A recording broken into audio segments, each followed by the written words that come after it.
Čau! Šodien gribu parunāt ne par mentoringu, ne par kaut kādu bīdīšanu un iedvesmošanu. Šodien gribu parunāt tā pavisam vienkārši pie kafijas krūzes, kas man ļoti pieskaņota netīšām, par sievietes misiju. Kas tad tas ir? Jo tas ir arī kanāla nosaukums. Un šeit man gribējās ar jums citreiz būt vienkārši atklātai, citreiz vienkārši parunāties. Un es gribēšu palasīt jūsu komentārus, atsauksmes, varbūt jūsu skrīnus un šērus arī Instagramā, ja kaut kas lika jums aizdomāties vai kaut kas rezonēja. Sievietes misija, kas tad tas ir? Ļoti dziļš jautājums priekš manis, un tad, kad es domāju kanāla nosaukumu, man likās, kā viņu nosaukt, un bija ļoti daudz idejas. Es arī savā grupā meitenēm prasīja palīdzību izdomāt nosaukumu kanālam, un bija ļoti daudz nosaukumu, kas ir ap un par attīstību, par fotolietām, tas, ar ko es saistos cilvēkiem. Bet es, kā personība, neesmu tikai mentors vai tikai fotogrāfe. Es esmu kas vairāk, un katra no jums ir kas vairāk. Mēs esam sievietes. Tāpēc sievietes misija ir tas, kas man bija ļoti tuvs, jo kas tad tas ir? Mūsu sievietes misija ir radīt. Piekritīsiet?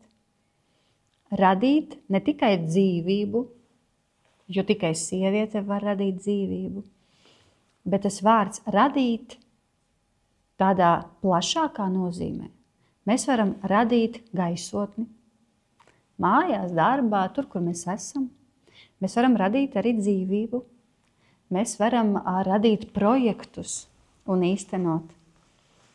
Mēs patiesībā esam tik spēcīgas, bet pašas sevi citreiz ierobežojam šajā spēkā, jo bieži vien mēs baidamies no viņa.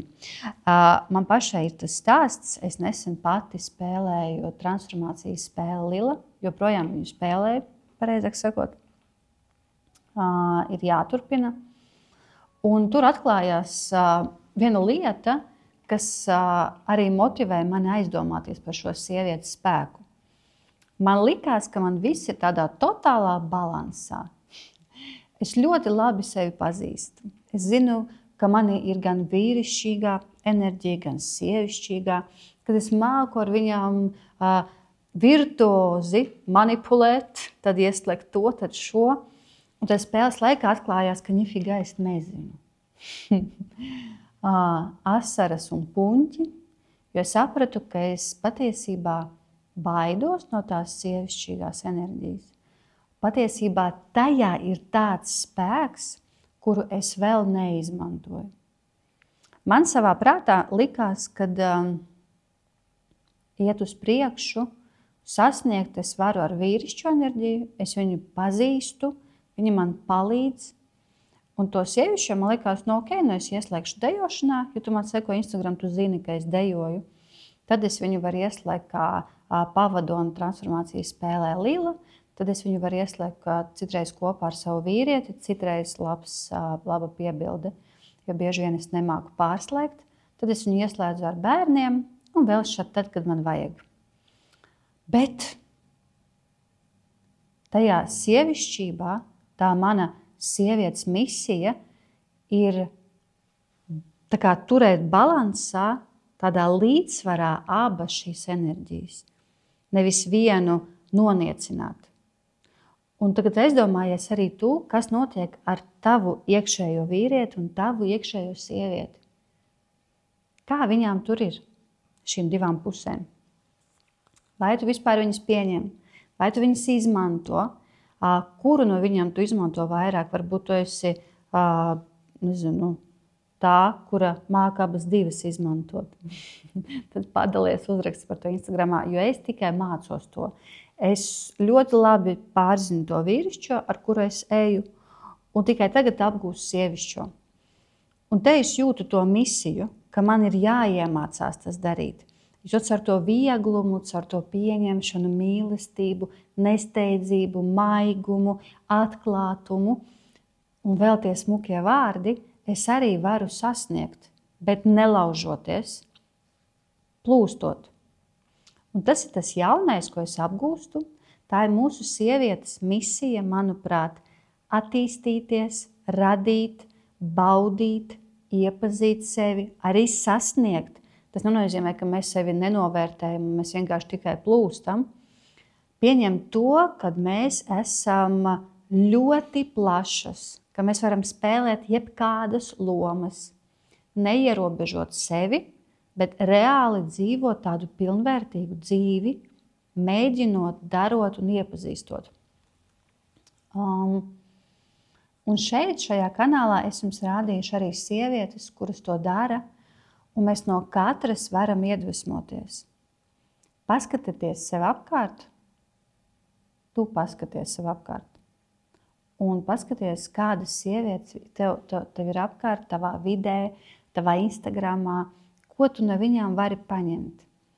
Kā viņas realizē to savu sievišķību, to savu misiju, ko viņas rada, ko viņas attīsta, kāda sevī kaut kādu īpašību, kādu lielāku projektu vai mazāku, kādu ideju, tas ir skaisti. Tas, ko mēs varam radīt, sievietes, ir skaisti.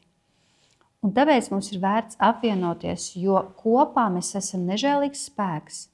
Es ļoti gribu aicināt tevi iesaistīties tādās aktivitātēs kopā ar citām sievietēm. To var saukt par tiem sieviešu apļiem, biznesa satikšanām, retrītiem, projektiem. Iesaisties un sajūtu to spēku, to mūsu radīšanas spēku. Nav tā, ka mums ir viena misija uz visu mūžu. Tā nenotiek. Mums ir vairākas, un viņas var mainīties, viņas var transformēties.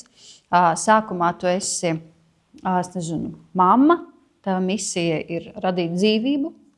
Pēc tam tu vari radīt kaut kādu jaunu ideju un projektu. Varbūt mēs tagad kopā ar katru no jums varam padomāt par to, kas dotajā brīdī ir mana misija. Kas ir tas, kas varbūt ir kaut kur šeit manī, bet es viņu nelaižu ārā, neļauju tam piedzimt. Ļoti smuki vadot spēli, Lila, ir tāda rūts ar cipariņu 1. Un tā ir piedzimšana. Kam tagad ir jāpiedzimst?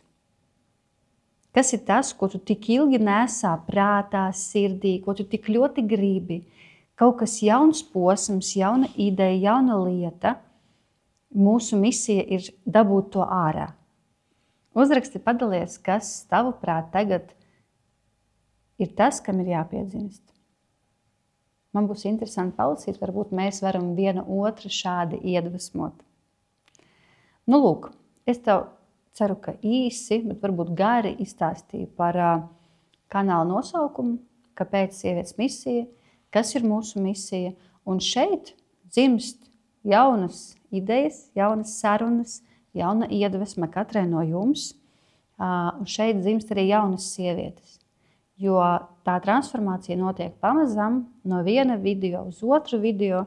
Tevi atklājās kaut kādas jaunas atslēdziņas, rodās jaunas domas un iespējams tā jaunā misija. Paldies, ka skatījies. Es padzeršu savu kafiju. Tiekamies manā Instagramā.